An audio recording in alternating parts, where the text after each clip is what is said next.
Sir నేను 3 నెలల తర్వాత మిమ్మల్ని అడుగుతున్నానండి అని. నేను వాళ్ళతో నాకు కరెక్టేనా నువ్వు 3 నెలల తర్వాత అడుగుతున్నావు, బట్ నీలాంటి వాళ్ళు రోజు నాకు ఎంతమంది ఫోన్ చేస్తారు నీకు తెలుసా? అది నువ్వు ఆలోచించి మీరు ఇబ్బందిలో ఉన్నారు అని చెప్పావు, సహాయం చేశాను. ప్రతిరోజు ప్రతిసారి చెయ్యాలంటే నాకు ఇబ్బంది కదా అని అది చెప్పేసరి వాళ్ళ కోపాలు వస్తాయి ఇమీడియట్గా. లేదు వేరే రకంగా ప్రాపగాండా మొదలు పెడతారు. ఇంకా దానికి మనం చేసేది ఏం లేదు, వదిలేయడం అది మన చేతుల్లో లేని పని. అంతే. ఒక ఫోన్ కాల్ కట్టు అనుకోవడమే, హాయిగా ఉండడం అంతే. అదేదో మనం మంచిగా అనుకోవడం అంతే అంతే, ఏదొచ్చినా మన మంచికే. అంటే అప్పటి నుంచి ఇప్పుడు చూసుకుంటే ఆర్థికంగా పర్వాలేదా, వెల్ ఆఫ్ అయినట్టేనా మీరు? సేఫ్ అండి, సేఫ్. ఇంటికి ఎవరైనా వచ్చి 10 మంది వస్తే భోజనం పెట్టే స్థితికి ఉన్నాను. That time happy. వేరే ఆస్తి పాస్తులు ఏం లేదు, అటు నుంచి కానీ ఇటు నుంచి కానీ. నా ఆస్తి నా ఇల్లు, నేను కొనుక్కున్న ఇల్లు. శైలజ గారు ఏం తీసుకురారు? లేదు అసలు తన దగ్గర నుంచి ఏమీ, అది మా నాన్నగారి పాలసీ. అక్కడి నుంచి ఆయన కూడా అలాగే, తన దగ్గర నుంచి ఏమీ తీసుకోలేదు. తను రావడమే గొప్ప మా ఇంటికి అనేది మేము భావిస్తాం. ఎందుకు మా ఇంట్లో ఫస్ట్ ఆడపిల్ల తనే, మేము ముగ్గురం అన్నదమ్ములమే. ఆడపిల్లలు లేరు? లేరు, అంటే అక్క చెల్లెలు? అక్క చెల్లెలు. So she was the first. నేను నేను పెద్దవాడిని. నా తర్వాత వాడు అనకాపల్లిలో ఉండేవాడు, ఇప్పుడే ఈ మధ్యన ఇక్కడ హైదరాబాద్కి వచ్చేసాడు. రెండో తమ్ముడేమో అక్కడ యూఎస్ఏలో ఉంటాడు. సో అంతే. ఇంటికి వచ్చిన మొట్టమొదటి ఆడపిల్ల ఎవరంటే శైలజ గారు. సో మీకు అక్కడ శ్రీకర్ ఢిల్లీలో అక్కడ చదువుకున్నాడు, ఎంబీఏ చేశాడు అక్కడ ఎంఐటి యూనివర్సిటీలో. ఇప్పుడు సౌత్ ఇండియా అంతటికి ఇన్ఛార్జ్, స్పాటిఫై దీంట్లో ఈజ్ ఇన్ఛార్జ్. వాడికి చెన్నై వర్క్ ఫ్రమ్ హోమ్, అది వాడికి బాగా నచ్చేసింది.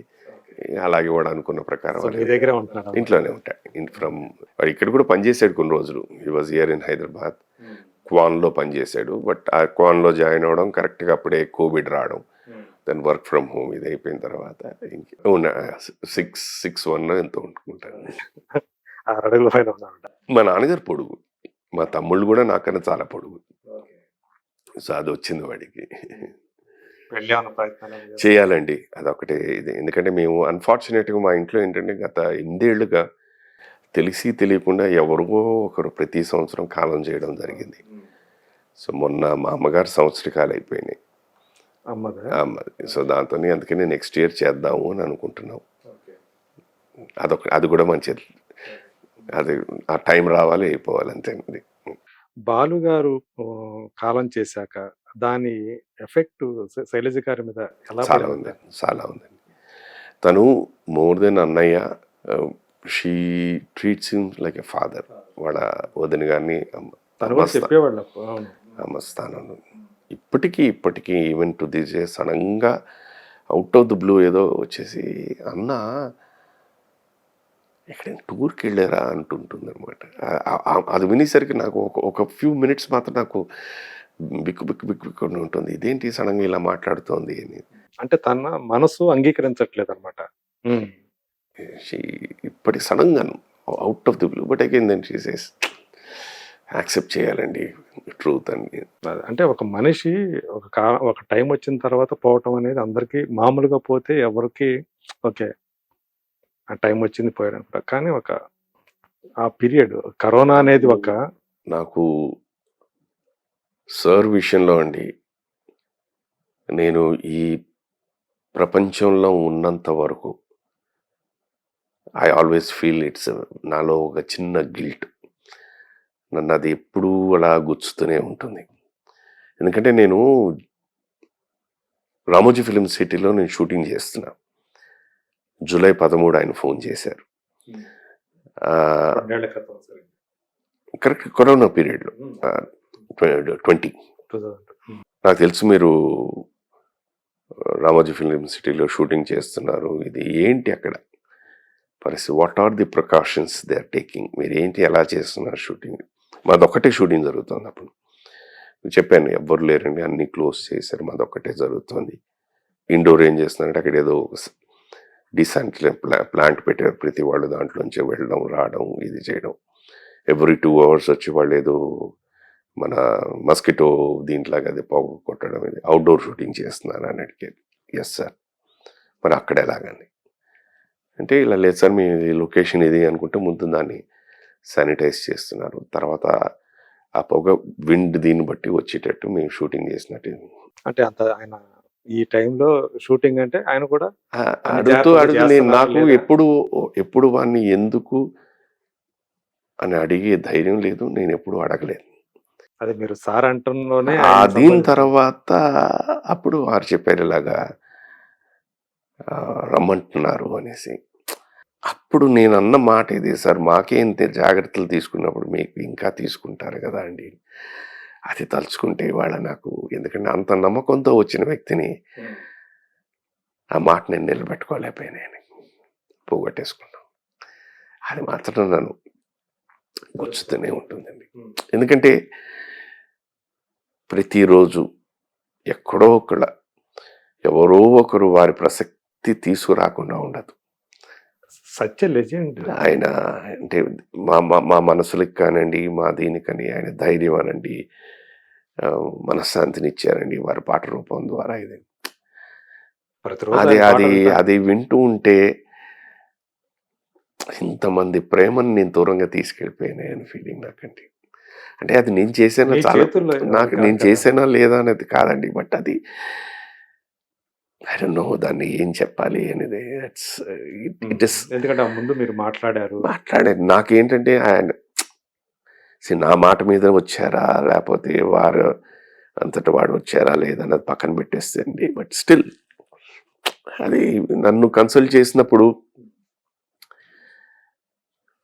డెఫినెట్గా ఏంటంటే నా మీద నమ్మకంతోనే కదా ఆయన చేసి ఉంటారని. అది మాత్రం everyday it's I don't know how to say అది. యాక్చువల్‌గా మీరు అంటే ఆ ముందు మాట్లాడారు కాబట్టి అంత భావోద్వేగానికి గురవుతున్నారనుకుంటున్నాను. కానీ ఇది మీ ఇప్పుడు మీ పాత్ర అయిపోయిన తర్వాత సీరియల్ గురించి మాట్లాడారు. ఆయన రావడం మా యూనిట్కి వచ్చారు. అందరూ ఫోటో తీసుకోవాలంటే అడిగాను. షూర్ అండి అన్నారు. నేనేమో కోవిడ్ పీరియడ్ కదా అని ఒక ఫోటో ప్లాన్ చేశా. 96 ఫోటోలు తీసుకున్నారు ఆవేళ వచ్చి అందరి దగ్గర. ఓన్లీ థింగ్ సెల్ఫీలు వద్దండి ఎవరు కొంచెం డిస్టెన్స్లో పెట్టి తీద్దామని అలా 96 ఫోటోలు తీసుకుని ఆవేళ అన్నారన్నమాట మధ్యలోనే. అప్పుడప్పుడు మీరు చెప్పిన మాట కూడా నేను వినాలండి అని నేను ఒకటే ఫోటో ప్లాన్ చేశాను. దెన్ ఆ సీరియల్లో యాక్ట్ చేస్తున్న పిల్లల గురించి అడిగారు. నేను సీరియల్ చూస్తున్నాను పిల్లల గురించి అడిగారు. And he mentioned I want to meet them అన్నారు. నేను మళ్ళీ I'm going to come down Samajavaragamana అనే ఒక ప్రోగ్రామ్ చేయబోతున్నాను రమ్మనని తీసుకెళ్ళాను. That was on thank you 31st of July okay. వెళ్ళాను. కలిసిన తర్వాత వాళ్ళతో కూడా ఫోటోలు అవన్నీ తీసుకున్నారు. మీరు ఎప్పుడు వస్తున్నారు ఓ పాట విని వెళ్ళొచ్చు కదా అన్నారు. లేదు సార్ అక్కడ షూటింగ్ పెట్టాను. లేదు don't make anyone wait అని చెప్పేసి. అండ్ కొన్ని ఎప్పుడు 33 ఏళ్లలో ఎప్పుడు మాట్లాడని కొన్ని ఆవేళ ఎందుకో మాట్లాడారు. సరే నేను ఇందాక చెప్పాను కదా నాకు పని చేయడమే చేతనం అవుతుంది. డబ్బులు వసూలు చేయడం నాకు ఇప్పటికీ చేత కాదు. అది నేననేది నేను సిన్సియర్గా ఉన్నాను వాళ్ళు ఇస్తారు కదా అని చెప్పేసి శైలమ్మ చెప్తూ ఉంటుంది అనమాట. అప్పుడప్పుడు అడిగితే కానీ అమ్మాయి అన్నం పెట్టదని ఉందండి అడగాలి మీరు అనేసి ఇలాంటివి ఇవన్నీ మాట్లాడితే ఏమంటే మనం సిన్సియర్గా పని చేస్తున్నప్పుడు తప్పేం లేదండి అడగడంలో ఇవన్నీ చెప్పుకుంటూ వచ్చామట. అలాగేనండి అలాగే మీరు ఎప్పుడు వస్తున్నారు అన్నారు. సరే నాకు అవుతుందండి August 2025 ఆర్ ఇంకా ముందే అన్ని రోజులు ఉంటున్నారు. ఈసారి లాక్డౌన్ వచ్చిన ఛానల్ వాళ్ళు టెలికాస్ట్ ఆపకూడదు అనుకుంటున్నారండి. మంచిదే ఫినిష్ చేసుకురండి నేను రేపు వెళ్తున్నాను. వారి నోటంట నేను విన్న లాస్ట్ మాట రేపు నేను వెళ్తున్నాను.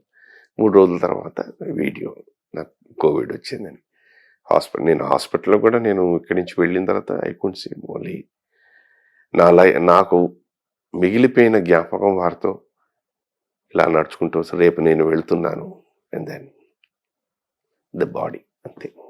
That is what is the last memory of sir. So మీకంటే కొంచెం ఆయన్ని మీరు పెద్దగానే చూసుకున్నారు. ఆయన్ని ఒక సార్‌లానే చూసుకున్నారు. నాకు అంటే బావగారిని. నాకు అంటే యాక్చువల్‌గా మీరు ఆయనకు బావగారు. నాకు ఎలాగైపోయిందంటేనండి 82లో నేను వచ్చిన తర్వాత డైరెక్టర్ గారు వాళ్ళ అమ్మాయి గారి పెళ్లి జరిగింది అక్కడ ఏవిఎం రాజేశ్వరిలో. సో నేను హోటల్లో పనిచేసాను, ఇవన్నీ ఉండడం వల్ల డైరెక్టర్ గారేమో ఆ కిచెన్ అవన్నీ కొంచెం నాకు అప్పచెప్పారు, జాగ్రత్తగా విశ్వనాథ్ చూసుకో. గారా? అదే ఓకే. డైరెక్టర్ గారు. హ్మ్.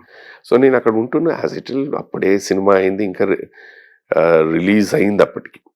సో ఆ పెళ్లికి వస్తున్న పెద్ద హేమీలందరినీ like any young man, young boy వచ్చిన వాళ్ళందరినీ చూస్తూ ఉండాలి. సార్ అలా నడుచుకుంటూ వెళ్ళిపోతూ మళ్ళీ వెనకాలకు వచ్చి ఐ లవ్ హర్ అన్నారు. అవును సార్ అని. గాడ్ బ్లెస్ యూ అండి, బాగుంది, I have seen the film, God bless you. So దాని తర్వాత పలు సందర్భాల్లో జంజాల్ గారి ద్వారా ఎన్నోసార్లు కలిసాం. సో వాడిని ఎప్పుడు ప్రస్తావించినా సార్ సార్ అని, అందరినీ సార్ అని ప్రస్తావిస్తున్నాను, అలాగే అయిపోయింది అనమాట. సో ఈ బంధుత్వం వచ్చిన తర్వాత నాకెందుకు అది మార్చుకోలేకపోయింది, ఎందుకంటే ఆయన ఒక శిఖరం. అలానే చూసారు. ఆ శిఖరాన్ని సడన్గా ఇలాగా బంధుత్వం వల్ల ఇలాగా పేరు ఇలా అనేసరికి ఏంటంటే అది తక్కువ అని కాదు, అంటే బావగారు అని కూడా ఎప్పుడు పిలిచారు? ఇప్పుడు లేదు. మళ్ళీ వాళ్ళ తమ్ముడు గారు ఉండేవారు, ఆయన ముందే నేను బావా అని పలకరించేవారు. ఓకే. ఆయన అనేవారు అదేంటి అనిపించింది అంటున్నాడు. నేను అనేది సార్ అది భావన, నాకు ఎందుకు అది ఏకవచనం సార్, అది మళ్ళీ దీని భావ మిమ్మల్ని అలా అలా పిలవలేదు. అది చేయలేను అని. సరే దాని తర్వాత మీ ఇష్టం అని, your comfort is best, leave it of అని చెప్పిన. సో దట్ ఈస్ హౌ అది అలవాటు అయిపోయింది, అందుకే సార్ సార్ సార్ అని. మీరే ఎంత ఎమోషనల్ అయ్యారంటే అది చూసుకొని, ఒక తండ్రిలాగా చూసుకొని అది అది మాకేమైపోయిందంటేనండి, ఎలాగంటే ద ప్రీవియస్ ఇయర్ మా నాన్నగారు 2019 నాన్నగారు, 2020 సార్, లాస్ట్ ఇయర్ అమ్మగారు అన్నారు. లాస్ట్ ఇయర్ అమ్మ, మధ్యలో ఇంకోడు, దాని తర్వాత చూసుకుంటేనండి డైరెక్టర్ గారు. సో మాకున్న పెద్ద దిక్కులు అందరూ ఒకళ్ళు వెళ్ళేసరికి దట్ ఏంటి ఇది అనేది అర్థం కాదు. మొన్న కూడా నేను మన జలంధరం ఆంటీని కలిసినప్పుడు కూడా అదే చెప్పి, ఏమిటి మనకి ఇది, ఏంటి ఇది మనకి తెలియకుండా ఒకళ్ళు బట్ అది వాస్తవం, దాన్ని ఏం చేయలేము. అదే భగవంతుడు మనకి ఇచ్చిన శక్తి, అదే దీన్ని తట్టుకుని బయటికి రావడమే నీలో ఉన్న విషయాన్ని, ఆ శక్తి నీలో ఇచ్చిన దాన్ని how you tune it up అనేది తప్పదు. అది మొన్న FNCC లో జరిగినప్పుడు కార్యక్రమం జరిగింది. చాలా మంది చాలా is a great actor, Chandramohan గారి గురించి it's a great actor, there is no doubt. మీరు ఎలాంటి పాత్ర ఇచ్చినా ఆయన అసలు అక్కడ చంద్రమోహన్ గారు కనిపించారు, ఓన్లీ పాత్రే కనిపిస్తుంది, అంత అద్భుతమైన. నాకైతే ఆయన సిరిసిరి మూవీ అయితే నేను ఆ పాఠం శుభోదయం అండి, శుభోదయం, సీతామహాలక్ష్మి అండి, 16 ఏళ్ల వయసు అండి, అవన్నీ మళ్ళీ ఎన్ని కామెడీ సినిమాలు చేసి నవ్వించారు మనల్ని. ఇదెందుకు ఇంటింటి రామాయణం అంటే ఇలా చెప్పుకుంటూ వెళ్ళిపోతే ఆయన ఫస్ట్ సినిమావే ఇది. అదే అంటారండి, ఆ కాలంలో ఉన్న ఆర్టిస్ట్ దీంట్లో రంగారావు గారు, ఎస్వి రంగారావు గారు అని, ఈ బుడతాడు ఎవడు అన్నారట.